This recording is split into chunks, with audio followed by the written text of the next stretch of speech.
Hello दोस्तों, एक बार फिर से आप सभी का हमारे यूट्यूब चैनल पर स्वागत है। मेरा नाम है राजेश प्रजापति और आज की वीडियो में हम बात करने वाले हैं सेंटेंस के टाइप्स की, यानी वाक्यों के प्रकार की। एक बार वाक्यों के प्रकार आपको समझ में आ जाए तो इंग्लिश में आपको सेंटेंस बनाना बहुत ही आसान काम होता है।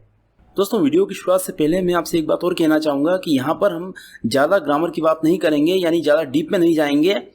हमारा उद्देश्य यहाँ पर इंग्लिश सीखना है और ग्रामर से हम उतना ही वास्ता रखेंगे जितना हमें ज़रूरत लगेगी। इंग्लिश ग्रामर की बात हम डीपली तब करेंगे जब हमारे वीडियोस जो हैं इंग्लिश ग्रामर पर ही फोकस्ड होंगे, लेकिन अभी हम ग्रामर पर फोकस नहीं कर रहे हैं। अभी हमारा टारगेट इंग्लिश सीखना है। और यदि आप थोड़ा सा सर्च करेंगे तो आपको पता चलेगा कि किसी भी लैंग्वेज को सीखने के लिए उसके ग्रामर को ज़्यादा फोकस नहीं करना होता है। तो इसी चीज़ को ध्यान रखते हुए आज का हमारा वीडियो शुरू करते हैं। मैं बहुत ही सिंपल तरीके से अपनी बात रखूंगा, फिर भी यदि आपको कोई बात समझ में नहीं आती है तो एक बार फिर से वीडियो को देख लें, आपको सारी बातें बिल्कुल क्लियर हो जाएंगी। तो चलिए शुरू करते हैं। दोस्तों, इंग्लिश में आपको 4 तरह के सेंटेंस देखने को मिल सकते हैं, जैसे कि आप स्क्रीन पे नाम देख पा रहे हैं इनके। हमारा फर्स्ट टाइप की जो सेंटेंस होते हैं उन्हें हम कहते हैं अफर्मेटिव सेंटेंस, यानी सकारात्मक या स्वीकारात्मक वाक्य। ये क्या होते हैं इनको भी हम आगे समझेंगे। दूसरा आपको देखने को मिल सकते हैं नेगेटिव सेंटेंस, यानी नकारात्मक वाक्य। ये क्या होते हैं इनको भी हम आगे समझेंगे। तीसरा आपको देखने को मिल सकता है इंट्रोगेटिव सेंटेंस, यानी प्रश्नवाचक वाक्य। और जब हम प्रश्नवाचक वाक्य की बात कर रहे हैं तो ये भी 2 प्रकार के होते हैं। तो पहले तरह के सेंटेंस आपको देखने को मिल सकते हैं सिंपल इंट्रोगेटिव सेंटेंस, यानी सरल प्रश्नवाचक वाक्य। ये क्या होते हैं अभी इनको हम आगे समझेंगे। ऐसे आपको दूसरे तरह के प्रश्नवाचक वाक्य देखने को मिल सकते हैं जिन्हें हम कहते हैं डबल इंट्रोगेटिव सेंटेंस, यानी दोहरा प्रश्नवाचक वाक्य। तो अब एक एक करके इन चारों तरीकों के सेंटेंस को देख लेते हैं, चारों तरीके के प्रकारों को समझ लेते हैं किस तरह के सेंटेंस होते हैं और इनकी क्या पहचान होती है। सबसे पहले बात कर लेते हैं हम अफर्मेटिव सेंटेंस की। अफर्मेटिव सेंटेंस, इसका अर्थ होता है सकारात्मक या स्वीकारात्मक वाक्य। ये ऐसे वाक्य होते हैं जिनमें हम किसी बात को स्वीकार करते हैं, या हम कह सकते हैं किसी चीज़ को एक्सेप्ट करते हैं, या हम कह सकते हैं ऐसे वाक्य जिनमें किसी बात को एक्सेप्ट किया जाता है। यानी ऐसे सेंटेंस इनमें कहीं ना कहीं हाँ छुपा होता है। इस बात को हम कुछ सेंटेंस से समझते हैं, जैसे कि हमारा पहला सेंटेंस है मोहन सुबह कसरत करता है। यानी इस वाक्य में हम ये बात को स्वीकार कर रहे हैं कि हाँ, मोहन सुबह कसरत करता है। इसी तरह हमारा दूसरा सेंटेंस है तुम मेरे मित्र हो। यहाँ पर भी हम इस बात को स्वीकार कर रहे हैं कि हाँ, तुम मेरे मित्र हो। इस बात को एक्सेप्ट किया जा रहा है। तीसरा सेंटेंस देखते हैं वह राधिका है।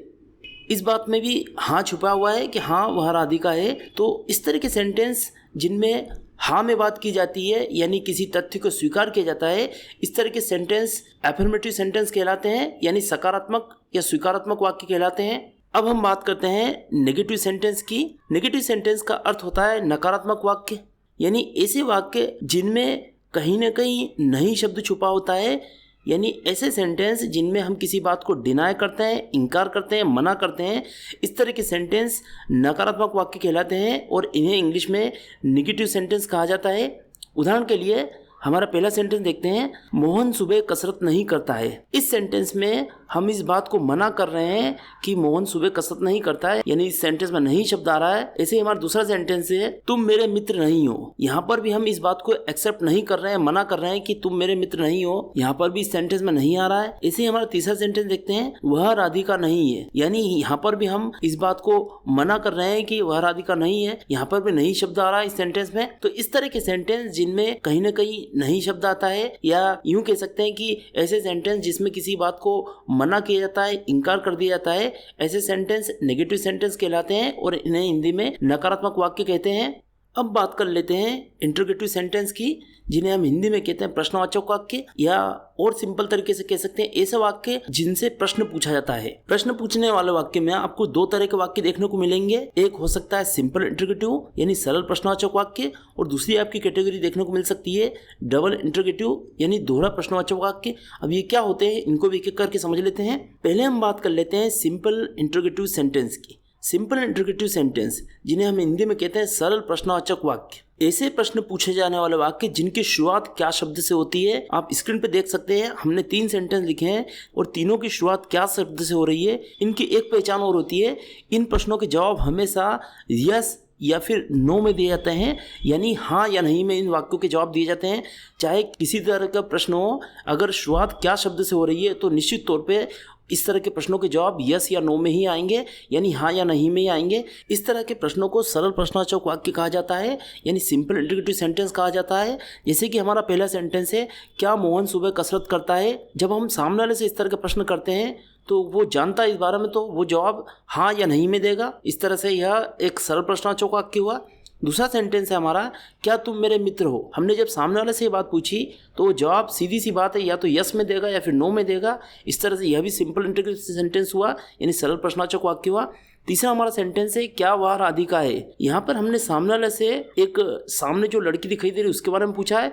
यदि सामने वाला उसको पहचान पा रहा है तो वो जवाब निश्चित तौर पर यस या नो में ही देगा। इस तरह से यह भी सरल प्रश्नवाचक वाक्य हुआ। इस तरह से ऐसे प्रश्न जिनकी शुरुआत क्या शब्द से होती है और जिनके जवाब यस या नो में दिए जा सकते हैं, इन्हें हम कहते हैं सिंपल इंटरोगेटिव सेंटेंस, यानी सरल प्रश्नवाचक वाक्य।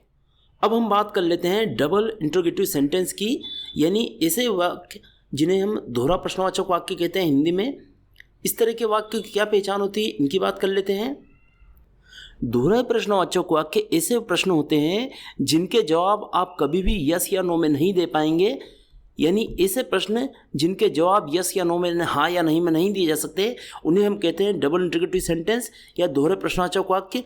दोहरा प्रश्नवाचक वाक्यों की एक पहचान और होती है, ये ऐसे प्रश्न होते हैं जिन वाक्यों के बीच में क्या शब्द आ सकता है, कब आ सकता है, कैसे आ सकता है, कहाँ, किस लिए, कौन सी, कौन सा, कब, कहाँ आदि शब्द आते हैं। यानी ऐसे प्रश्नवाचक वाक्य जिनमें वाक्य के बीच में कहीं पर क्या, कब, कैसे, कहाँ, किस लिए, कौन सा, कौन सी आदि शब्द आते हैं और इन प्रश्नों के जवाब यस या नो में नहीं दिए जा सकते हैं। इस तरह के प्रश्नों को दोहरा प्रश्नवाचक वाक्य कहा जाता है, या हम कह सकते हैं इस तरह के प्रश्नों को डबल इंटरोगेटिव सेंटेंस कहा जाता है। तो इस तरह से हमने देखा कि वाक्य चार प्रकार के हो सकते हैं।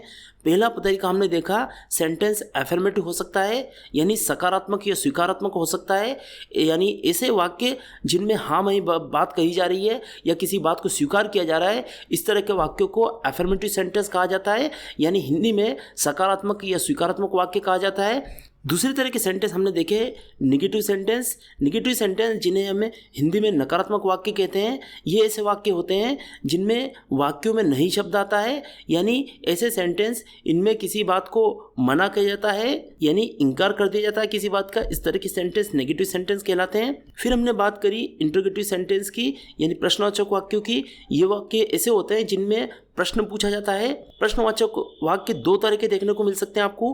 पहली कैटेगरी जो होती है वो होती है सिंपल इंटरोगेटिव सेंटेंस, यानी सरल प्रश्नवाचक वाक्य। ये वाक्य ऐसे होते हैं जिनकी शुरुआत क्या शब्द से होती है और जिनके जवाब यस या फिर नो में दिए जा सकते हैं। इस तरह के सेंटेंस को हम कहते हैं सिंपल इंटरोगेटिव सेंटेंस। इसके बाद हमने बात की डबल इंटरोगेटिव सेंटेंस की, यानी ऐसे प्रश्न जिन्हें हम हिंदी में दोहरा प्रश्नवाचक वाक्य बोलते हैं, जिनके जवाब यस या नो में नहीं दिए जा सकते हैं। और ऐसे वाक्य इस तरह के प्रश्नवाचक वाक्य होते हैं जिनमें वाक्य के बीच में कब, क्यों, कहाँ, कैसे, कितना, कितनी आदि शब्द आते हैं। इस तरह के वाक्यों को हम डबल इंटरोगेटिव सेंटेंस बोलते हैं, यानी दोहरा प्रश्नवाचक वाक्य बोलते हैं। दोस्तों, आज की वीडियो में बस इतना ही। यदि आपको ये वीडियो पसंद आया है तो इसे लाइक कीजिए और हमारे चैनल को जरूर सब्सक्राइब कीजिए।